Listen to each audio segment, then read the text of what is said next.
Hi guys, आम्ही आज गव्हाच्या पिठाचा पास्ता ही रेसिपी करणार आहे. मी आज म्हणजे पार्टीच करणार आहे एक प्रकारची. तर ही पार्टी 31 डिसेंबर आणि भगवती एकादशी यामुळे आहे. चला तर मग मी कशी बनवते ते तुम्हाला सांगते आहे. मी तुम्हाला पहा तुम्ही मी आपली चपातीसारखी चपाती लाटून घेतली आहे आणि साईडने त्याला कट केले आणि मध्ये चौकोन आकाराचे काप टाकले. त्याला असं दोन्ही बाजू दाबून असे तयार केलं होतं. तरी अशा प्रकारे मी सर्व तयार करून घेणार आहे. ज्या प्रकारे मी सांगितले त्याच प्रकारे मी सर्व काप तयार करून घेत आहे. याला आकारही खूप छान येतो आणि सर्व प्रकारे खायलाही टेस्टीच लागते आणि आकारही छान दिसतो, पास्त्यासारखा दिसतो, म्हणून मुलंहीला आवडीने खातात. चला तर मी बनवते, तुम्ही पहा. तुम्ही नक्की करून बघा, ही रेसिपी खूप टेस्टी लागते. मुलं पुन्हा पुन्हा मागतील. आमच्या तर मागतातच, पुन्हा कर म्हणतायत आणि तुम्ही करून पहा. चला तर मग अशी तुम्ही स्टेप बाय स्टेप फॉलो केली तर नक्कीच तुम्हाला टेस्टी रेसिपी आणि गव्हाच्या पिठाचा पास्ता हे खायला मिळेल. यात मी पाणी उकळायला ठेवलं होतं, त्यात तेल आणि मीठ टाकणार आहे. ते टाकल्यानंतर आपण हा जो पास्ता डिझाईन केलेला आहे तो टाकणार आहोत त्यात. असं पहा, आपल्याला पाहिजे तेवढं मीठ टाकायचं, जास्तही नाही, कारण की आपण पीठ मळताना त्यात मीठ टाकत असतो. तेव्हा असा पास्ता मी त्यात जरा टाकून घेतला, चिकटला होता, जास्त होता ना. त्यानंतर ते उकळण्यासाठी ठेवले आणि इकडं जरा फ्राय करण्याची तयारी करत आहे. कापून सर्व टोमॅटो ही सर्व फ्राय करण्याची तयारी करत आहे. त्यासाठी मी करत होते, तर मध्ये आई पण येत होत्या, काय करत होत्या काय माहीत नाही.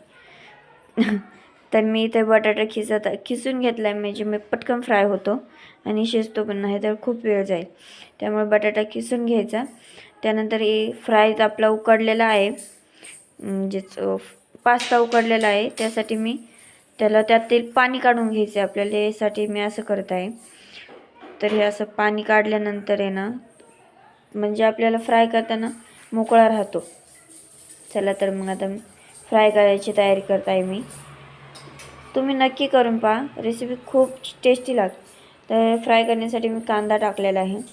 कांदा परतून घ्यायचा आहे. परतण्यासाठी आपण तेल टाकणारच ना, परतून घ्यायचं आहे. त्यानंतर मी टोमॅटो टाकला आहे त्यात. टोमॅटो टाकल्यानंतर त्याला पाणी सुटतं, तर फ्राय करून घ्यायचं. त्यानंतर मी कोथिंबीर टाकले, हळद टाकते, मी आपली तिखट टाकते, लाल तिखट आपल्या चवीनुसार. त्यानंतर किसून घेतलेला टोमॅटो, आपण यात सुद्धा मीठ टाकतो आहे. लक्षात असू द्या, आपण पाण्यात मीठ टाकलेलं होतं, म्हणून जरा मापातच मीठ टाकावं आणि ते सुद्धा मस्त एकत्र एकजीव करून घ्यायचं.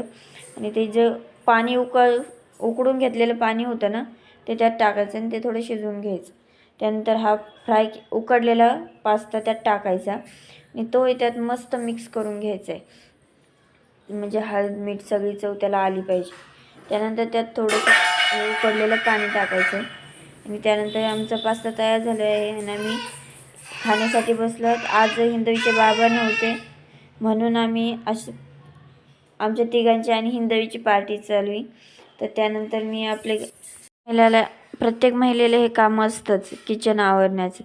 खूप टेन्शनचं काम आहे हे. मला तर खूप टेन्शन येतं एवढं काम पाहिल्यानंतर. त्यामुळे मी ना असं करत असते काहीतरी. कधी कधी मी जेवणाच्या अगोदरच भांडे घासते, पण आता आज उशीर झाला होता म्हणून सगळेच होते, तर एवढे मोठे भांडे पडले होते एका रेसिपीचे. बॅकग्राऊंड कोणी दाखवत नाही, मी दाखवते. खूप सारे भांडे पडतात वेगळं काहीतरी करायचं म्हटल्यानंतर, पण काही हरकत नाही, मी आवरून घेतले. या अशा प्रकारे मी किचनही साफ करून ठेवते, कारण की सकाळी उठल्यानंतर आपल्याला लगेच बाकी तयारी करता येते. काही ठेवतात वर्किंग वुमेन्स आणि गृहिणीसुद्धा ठेवतात, पण मी काही ठेवत नाही, मला आवडत नाही ते. त्यामुळे मी असं सगळं आवरून घेतलं होतं. किचन ते साफ असलं ना मस्त वाटतं. किचन सर्व आणि आम्हाला सकाळी ना 8:30 पावणे 8 वाजता तर डब्बा लागतो, म्हणजे 8 वाजता सर्व करून ठेवावं लागते. त्यामुळं मी अगोदर रेडी असले ना, किचन साफ असले, जरा सोपं जातं सकाळचं काम, म्हणून मी आवरून ठेवते. आणि असं फायनल माझं किचन साफ झालेलं दिसत आहे. असं मी म्हणजे डेली करावंच लागतं आम्हाला. डेलीचं काम आपण करतोच ना, कधी कंटाळा करत नाही. एखाद दिवशी खूप उशीर झाला ना तरी ठेवू वाटत नाही हो हे काम. काय सवय झालेली असते, कितीही उशीर झाला तरी आपण ते काम करणार म्हणजे करणार, अशी काही परिस्थिती असते आपली. हे बघा हिंदवी पण झोपली आहे. चला तर गुड नाईट. तुम्ही झोपा. रेसिपी नक्की ट्राय करा आणि कशी झाली कमेंटमध्ये मला नक्की सांगा. आणि ही रेसिपी तुम्हाला अगोदरच येत असेल तर मला जमली की नाही हे सुद्धा कमेंटमध्ये नक्की सांगा. आणि हो, पालेभाज्या नक्की टाकायच्या, माझ्याकडे नव्हत्या म्हणून मी टाकल्या नाही. Good night.